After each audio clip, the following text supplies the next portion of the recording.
And Doug Ford unfreezes 16 years of pay freeze to Ontario MPPs so they can get a raise now. Isn't that interesting? Trump's State of the Union was yesterday, and he kicked a Democrat out right in the beginning, first, 10 minutes or something like that. And so that was interesting. They were trying to be disruptive. They wore pink to show solidarity with the men dressed as women that they want to shoehorn into men's or women's sports. So that's, it's a weird thing altogether. It's interesting. I think I'm only an hour in, 45 minutes into the full speech. I was listening as I was setting up the show, but then I have little video clips that I have to watch. So I haven't got all the way through it yet. It's interesting so far. Andy Lee snuck into Mark Carney's event yesterday, and we've got some footage from that, and she's got some commentary. Mark Carney says the Americans want to destroy our way of life. So isn't that interesting? I've heard that rhetoric before. I'm not sure where. Hard to put my finger on it, right? Jagmeet Singh wants an emergency sitting of Parliament now. It's a little late, bud. He's got his pension now, so don't worry. The government can fall, and Jagmeet Singh's taken care of, right? Tariffs on, and rumors are that tariffs will be removed today. So that's very interesting. I don't know about that. It's Globe and Mail affiliated reporters reporting this. So I don't know, but that's what people are talking about. And Poilievre's calling for a home building boom, the biggest since World War II. Who's coming home? I don't understand who's coming home. So we've got to start with tariffs. There's lots going on. Let's get to it first. Poilievre says, why did our best friends stab us in the back? And Kat Turn says, why are Canadian leaders such drama queens? It's ridiculous. He's not wrong. He's absolutely not wrong. Here's Poilievre saying Trump stabbed us in the back, which I don't think so. Here we go. At 12:01 a.m., President Trump stabbed America's best friend in the back. My message to the president is this: Canada will fight back. We will defend our people and our economy, and we will put Canada first. There's no doubt that our economy will suffer. I'll leave it here for a second. I've got more Poilievre to show you because this is his plan. And about halfway through, he talks about building houses for this, more building than we've seen since World War II, or building on a scale similar to World War II when the boys were coming home type deal. And it's very interesting, the whole ramifications of this. Who's he building houses for? Right? I just have a problem with this. Here's his plan. It's a 7 or 8 point plan. It's a long video, but I think we'll listen to 2.5 minutes at least. Here we go. But I'm here with a message of hope. We will overcome this attack on our economy, and I have a plan to do it. First, we must retaliate, targeting American goods in the following order: A, goods that we can make ourselves; B, goods we don't need; and C, goods we can get from elsewhere. Second, counter tariffs must not be a cash cow for the government. Almost every penny of the tariffs collected should go to tax cuts, with a small sum set aside for targeted relief to workers hardest hit by the trade war. None of the money should go to new government spending and programs. We must not allow politicians to dishonestly use this crisis to once again launch a debt-fueled, money-printing spending spree that will drive up inflation and further destroy the working class and hit the poorest people the hardest. Third, we must immediately pass a bring-it-home tax cut on work, investment, energy, and home building. The idea is to neutralize the cost of the tariffs with lower taxes and incentivize massive new investment in building stuff here in this country. The obvious place to start is to get rid of the Liberal carbon tax, then axe the sales tax on new homes. We need to reverse the Liberal capital gains tax hike and slash income tax so that hard work pays off and you bring home more of each dollar you earn.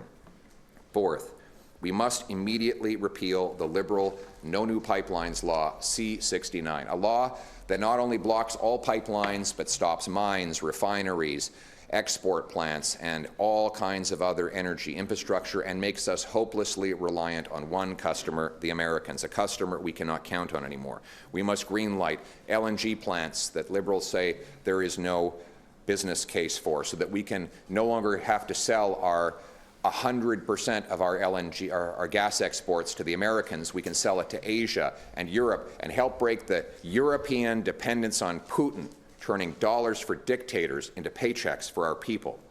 5, you know what industry Donald Trump does not control in Canada? home building. It is a homegrown industry. We must get rid of all taxes and red tape to unleash the biggest home building boom this country has ever seen, bigger than the post-war boom when our heroes were coming back from that war. We need to build homes faster than ever, and that means removing the bureaucracy, the red tape, the taxes, and the gatekeepers. And so I have issues with some of the things that he said, right? Like it's interesting. Fine, we can kickstart industry by building homes, and that's going to drive down the price of homes. And I've said before, and I've kind of talked about at length before, how the Liberals are incentivized to keep the price of homes high because that's a lot of people's retirement. So a lot of the boomers don't want to have their houses devalued because they're relying on the price of those houses to keep them in a comfortable retirement, right? The people who haven't cashed out yet. So it's interesting because political parties don't necessarily want to upset the apple cart. They'll do a correction, but they're talking 30%, right? And 30% is high, but also not high, right? That's taking $1 million house and cutting it down to 700,000. Still not affordable. Still not something you think to yourself, oh, we'll just buy that, stay there a few years, and then, move on with the kids. $150,000.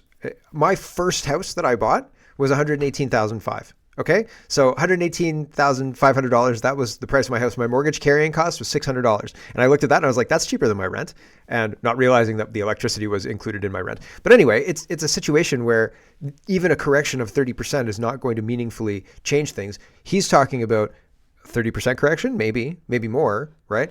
And so, but it's still not going to make things affordable. It's still not really going to fix the problem. And similarly, he was talking earlier on, and he was talking about all these tax cuts. It's all the same tax cuts that he's promised previously, all of them. Like it's nothing new. And really, we need to go a whole lot deeper, and we need to get into the waste, and we need to find the foreign aid that is going to things that we don't need to spend foreign aid on. We need to find the woke nonsense, the woke waste, etc.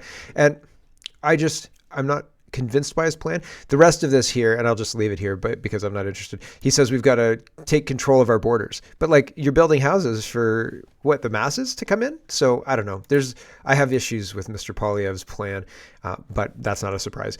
And I think it's pretty well the same. It's not exactly the same plan because he's talking about unleashing Canada from all of these bad liberal policies, but it's just the bad liberal policies. It's not something like he's not staking out a bold new direction for Canada to fix things and fix the corruption. He's saying, that corruption that we had in 2015, that was great and it worked fine. So we're going to go back to that. And I just, maybe people are like that, but I don't think that it's going to be effective at solving the problems that we are facing currently. And I don't think it's going to satisfy Trump. But who knows? I don't know. Here's Danielle Smith. I've got Premier's reactions to the tariffs. So that was Poilievre's reactions. Danielle Smith says the tariffs imposed by U.S. President Donald Trump are an unjustifiable economic attack on Canadians and Albertans. They also represent a clear breach of the trade agreement signed by the same U.S. president during his first term. Just a quick aside, the USMCA has provisions for tariffs being implemented in the case of countries ignoring their responsibilities with regards to borders, illegals, and drugs. And I think Trump is using a different mechanism to bring the tariffs in. But anyway, it doesn't really matter. I don't think that that's accurate. I think that that's a misrepresentation of the of the USMCA deal and the deal that was signed. I don't think he's violating it personally, but maybe I'm wrong. But from the look of things, from what I understand, Trump is protected with those clauses talking about USMCA having provisions with regards to drugs and illegals crossing the border. So I don't think they're illegal, nor do I think they're unjustified. And these guys all keep saying this. Oh, it's illegal, it's unjustified, it's an attack. If Canada is sending illegals and drugs into the United States, that's an attack too. So it's the whole thing seems slimy, and the use of language seems slimy. Anyway, back to this. These tariffs will hurt the American people, driving up costs of fuel, food, vehicles, housing, and many other products. They will also cost hundreds of thousands of American and Canadian jobs. The policy is both foolish and a failure in every regard.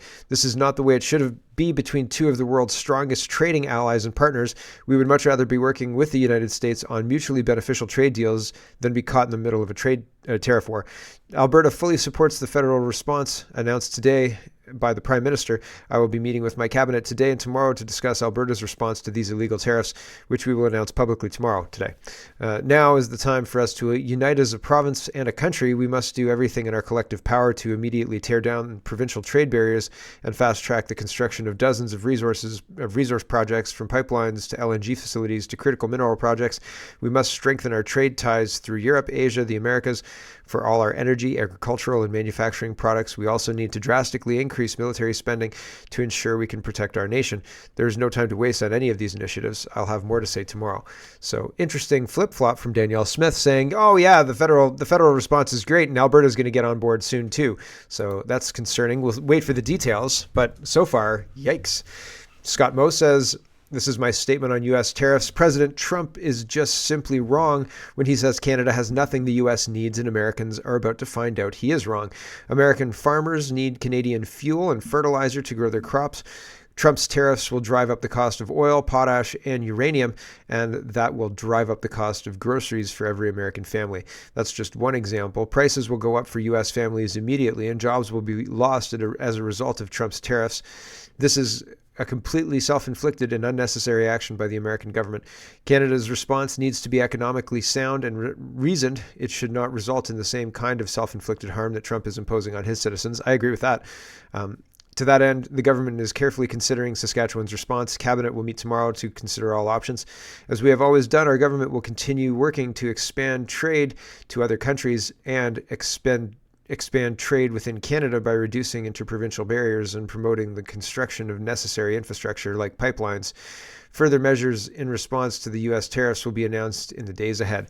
So that's more measured than Danielle Smith. Here's Premier Legault, and he says Trump's tariffs are an unjustified attack, right? And again, it's similar language, and I feel like they're reading from a script similar to all those Democrats. The Trump administration has carried out its threats by imposing tariffs on Canadian and Quebec export. This is an unjustified attack that will hurt our economy, but it will also hurt Americans.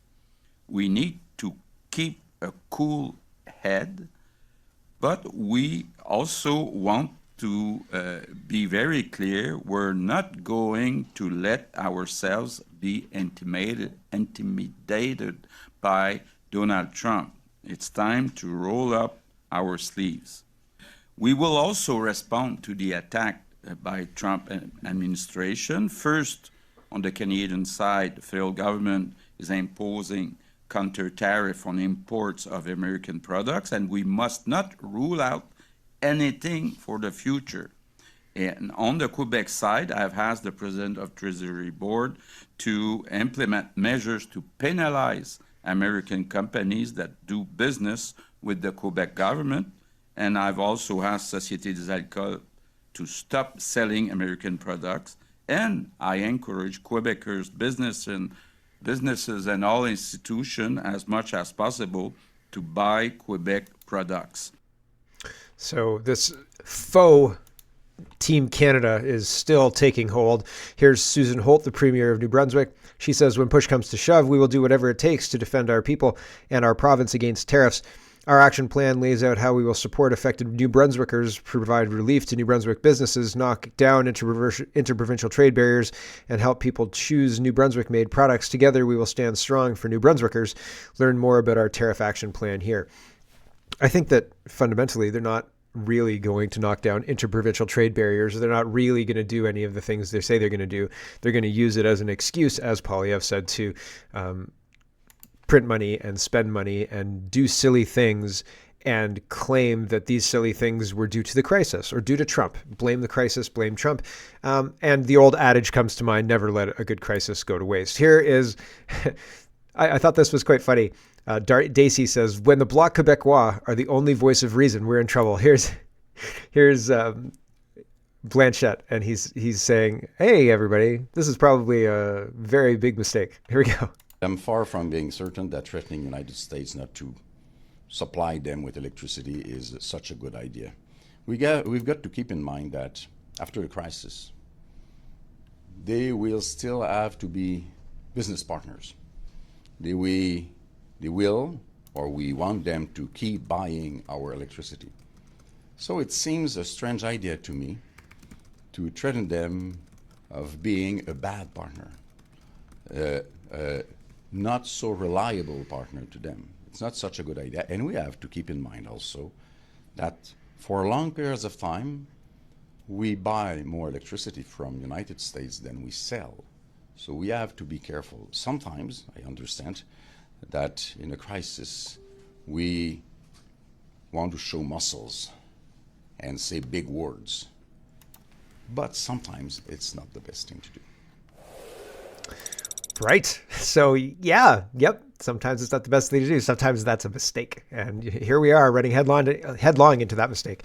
TR6 says Trudeau, Singh, Poilievre, Doug Ford are all lying to you. Retaliatory tariffs will put an end to Canada. It will turn an already bad situation into a catastrophe. At a time when American tariffs will shutter industry and lay off workers, retaliatory tariffs will make everything we buy more expensive. We already have homeless people choosing rent or food, drug and mental health problems, and it will be all magnified. Top that off with a plunging loony. Canadians with wealth will see it plummet. There's no winning a trade war with Canada or with the United States that buys 80% of our products and services, similar to the war in Ukraine that all of them support cannot be won by Ukraine. The only solution is to attack the illegal activities being carried out here by China and Mexican cartels. It's a much larger problem than any of them let on. Trudeau is owned by China. Fentanyl labs have knowingly been allowed to operate here for years. Banks, casinos, and the housing markets have been laundering dirty money from Chinese, inflating housing costs out of reach out of many Canadians. Remember what I was just saying? 30% cut, still $700,000, and that's too damn high. Even Pierre has not touched this problem. Sure hasn't. Build, baby, build. You want some places to launder money? I'll build them for you. This will not end until China has stopped from controlling our country, stopped the lies and the corruption. Carney has said he will use the EMA. Trudeau has already used it illegally. Will he use it again, cancel all elections and stay in power? Zelensky did. I give Canada a month of this nonsense and Canada will fall. The hemorrhaging ends when we show the 338 the door. Good luck all. Yeah, well, I don't see that happening. I really don't, unfortunately. Food professor says Canada cannot win a trade war by taxing its own people.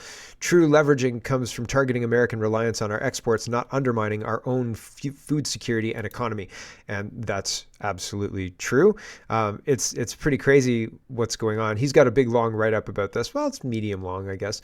He says the trade war between the United States and between us and the Americans is no longer just academic, it's real, and Canada is at the center of one. In response to escalating tariffs from the United States, Canada has chosen to retaliate. While standing up to protectionist policies is necessary, the federal government's approach could ultimately harm Canadian consumers far more than it impacts American interests. Placing tariffs and taxes on food and essential goods that Canadians rely on is not just a poor economic decision, it's a direct attack on our own food security. It's impossible to win a trade war against the United States, the most powerful economy in the world, and the strategy of imposing retaliatory tariffs will likely yield more tariffs in response. The end result, a prolonged economic downturn that will hit Canadians the hardest. The reality is that these tariffs act as a tax on Canadian consumers. Every additional cost imposed on imported goods translates into higher prices at the grocery store, increased costs for business, and a greater financial strain on households. The government may attempt to justify this as necessary pushback against the United States trade policies, but the truth is simple. Washington will not bear the brunt of this burden. Ottawa's own citizens will. The federal government's strategy not only risks exacerbating inflation, but could also tip Canada into a recession. As disposable income shrink and household budgets tighten, consumer spending, a major driver of economic growth, will decline. Instead of pushing American trade aggression, Canada is punishing itself. Instead of punishing American trade aggression, Canada's punishing itself. A more effective response would be to shift the burden onto U.S. consumers by implementing taxes on Canadian exports such as potash, beef, pork, grains, and canola oil, commodities that the United States relies heavily on. This strategy would maintain leverage over the American market while avoiding unnecessary harm to Canadian households. Instead, Ottawa has chosen to disguise this tax grab as a patriotic countermeasure against the U.S., misleading Canadians into believing that it will make a difference. The government not only collects revenue through the tariffs themselves, but also benefits from the additional 5% GST on these higher priced goods. This is not sound economic policy. It's an economic miscalculation. At a time when food affordability is already a pressing issue, Canadian policymakers should be seeking ways to support consumers, not further strain them. Provinces and citizens alike must recognize that better tools exist to navigate trade disputes, ones that do not come at the cost of food security and economic stability.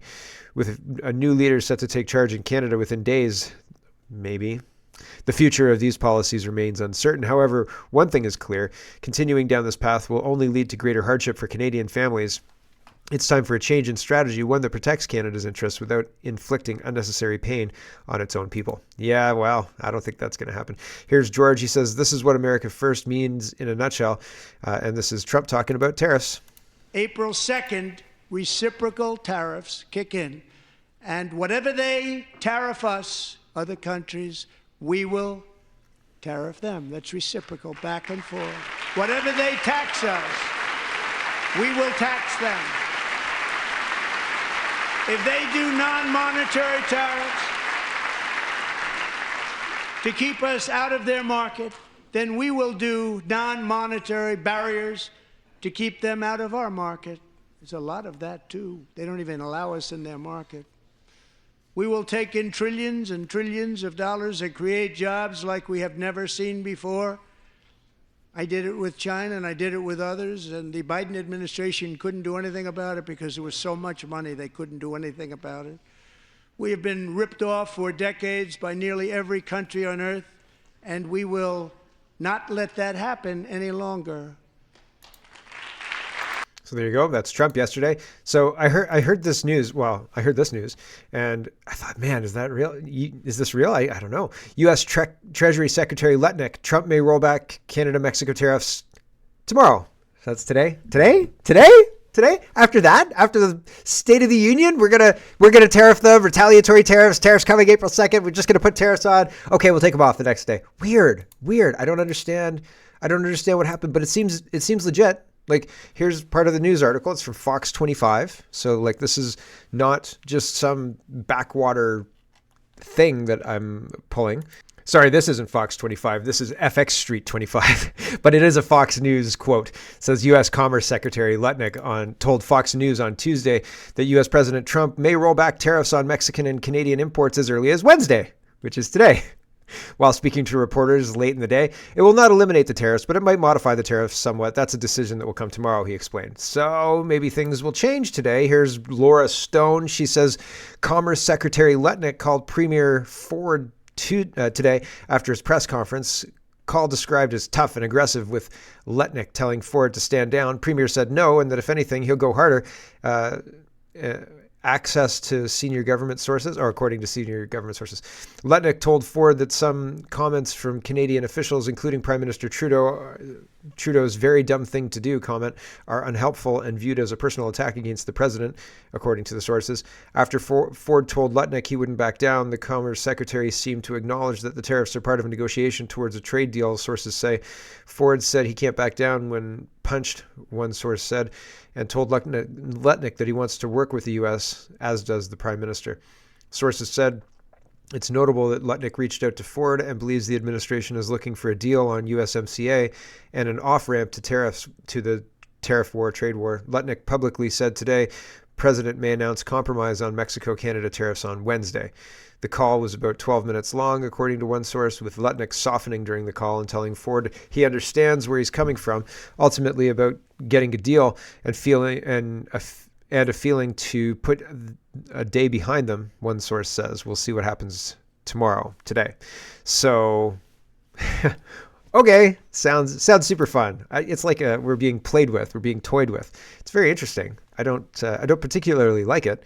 And I think it kind of wrecks Trump's credibility if he takes the tariffs off like a day after he started them. That seems weird. But also, I think that there are apparently Trump didn't like the market reaction. There were certain things. So Trump can pivot in real time. So he's in charge. So he can do what he wants. But it's very interesting. And who knows what's going to happen? I have no idea. I don't think I can make a prediction. So Shazi says, it doesn't, like, if I can speak to just how I feel about it, like just, the vibrations in the air, just how you feel, your gut feeling about it, it doesn't feel like it. It feels like our government is doing more damage than what Trump is proposing. Does that make sense? And it doesn't feel like the full impact of tariffs are crushing down on us at this point, right? And that it could take a few days, right? It could take a month, right? When certain protests happened and I thought you'd see an immediate impact at the grocery stores, the impact almost never came, I think. But fundamentally, maybe you expect it to look one way, and when it doesn't look that way, you're like, well, maybe nothing's happening.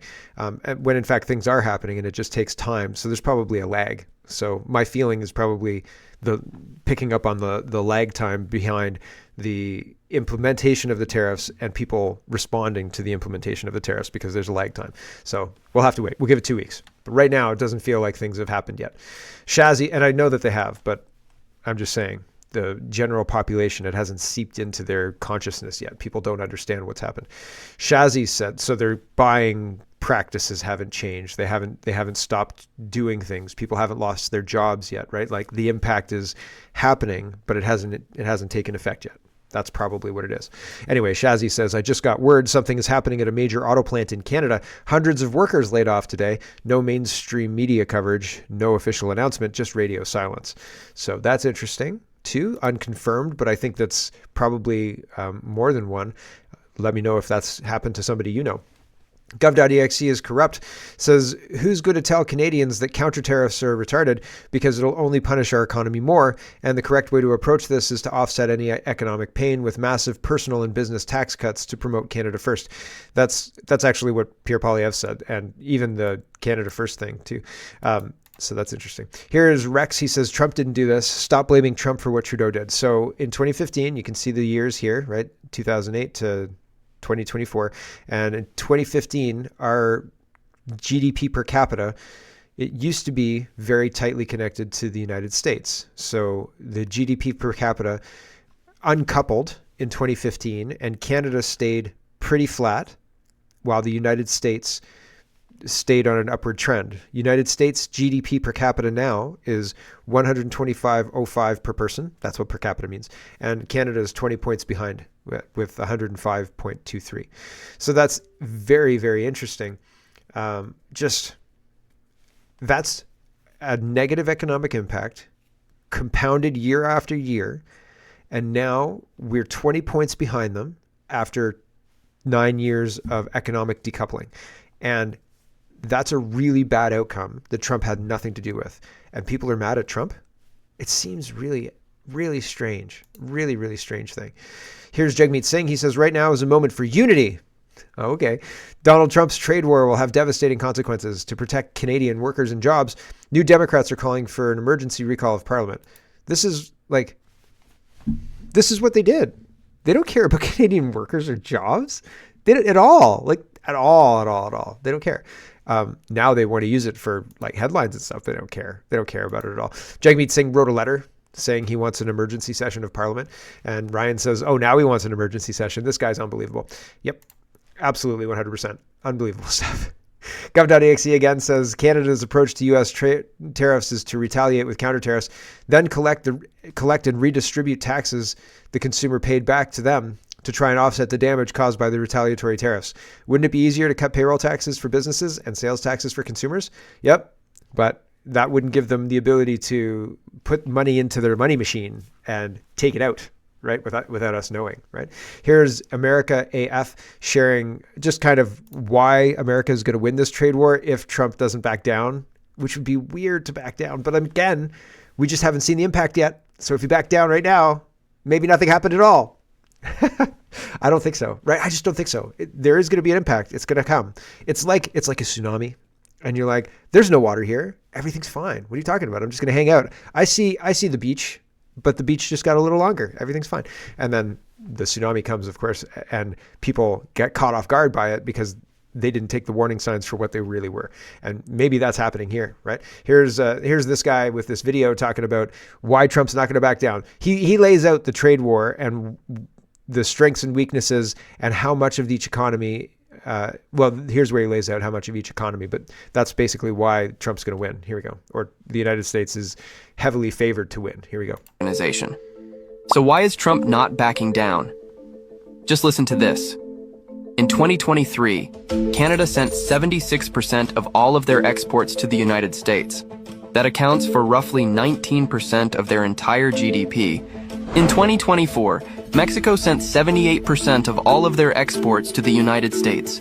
That makes up 37% of their entire GDP. But for America, their exports to both countries combined only make up roughly 2.7% of their entire GDP. So simply put, even if they do retaliate, getting into a tariff war with the United States would hit Canada and Mexico much harder.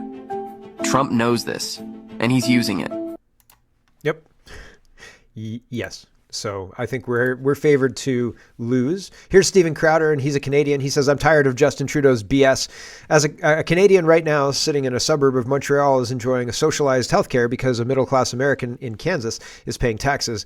Is that clear enough?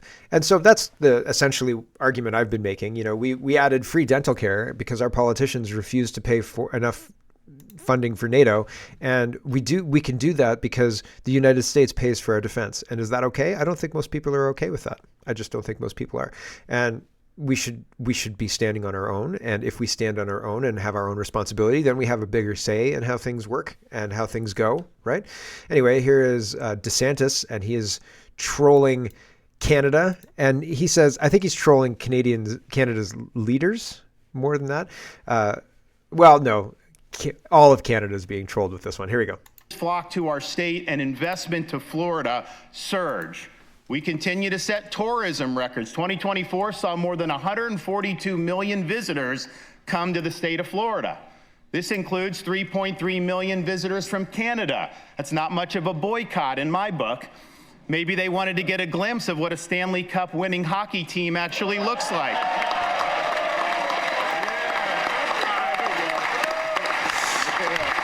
If I had the want horn, I guess I've got like, but it's not the want that I was looking for, right? So anyway, regardless, DeSantis is being pretty funny. That's pretty funny. Here is Rex. He says, Canada is led by taxpayer-funded bedwetters. What will the king do? What will the British Prime Minister do for Canada? What will Wayne Gretzky do for Canada? Media parasites could step up and demand Trudeau restore democracy to Canadians. Why aren't you demanding it? So the Globe and Mail is asking, in Canada's hour of need, how will King Charles step up? It's King Charles's responsibility to fix this broken country, I guess. Not ours. Okay, very strange. Sam Cooper says, I don't know if it's a drug war or a trade war. What I do know is the average Canadian has absolutely no idea how penetrated our banks, housing, and institutions are by organized crime, but the U.S. military and police and intelligence know and are deeply concerned. Yep. So I think the trade war is essentially to target that, and maybe the modifications are an attempt to minimize damage against mom and pop businesses and rejig to target the globalists, but maybe that's just wishful thinking too. Probably just wishful thinking. Disclosed TV says China says it's ready to fight a trade war or any other type of war against the United States. Which other types of war can you list them? Follow up? Are we talking like World War I style war where everybody lines up on a field, or different kind of war? List them, all of them. Go. Disclosed TV is reporting Macron says he will address the nation tonight at a moment of great uncertainty in the world. So that's March 5th. That's today, right? So this is like 5:30 a.m. is 10:30 in the morning in France. So mid-morning. He's saying, oh, yes, well, we'll get together and talk. Fundamentally, Europe needs the United States in order to continue the war in Ukraine. And if they don't have the United States to continue that war, then they can't continue that war. So Macron and Starmer are all trying to figure out a way to keep the United States on side for the forever war that Trump's basically said, no, it's either peace or we're done. Like, we're not going to continue funding this indefinitely forever. No way. No thanks. And so Wall Street Mav says, breaking, Italy rejects sending troops to Ukraine. Prime Minister Meloni tells France and UK they're on their own if they go into Ukraine. So have fun. Have fun with Russia, guys, because we're not going to do that here. Hello, everyone. Thanks very much for watching. This is just a short version of a longer show. If you'd like to get the whole show, you can go over to CanadaPoly.com and sign up for a subscription. Just look in the drop-down tab for Shop and Donate and look for subscriptions, and you'll get immediate access to the full show Love to see you. Thanks for watching, everybody. Have a wonderful, wonderful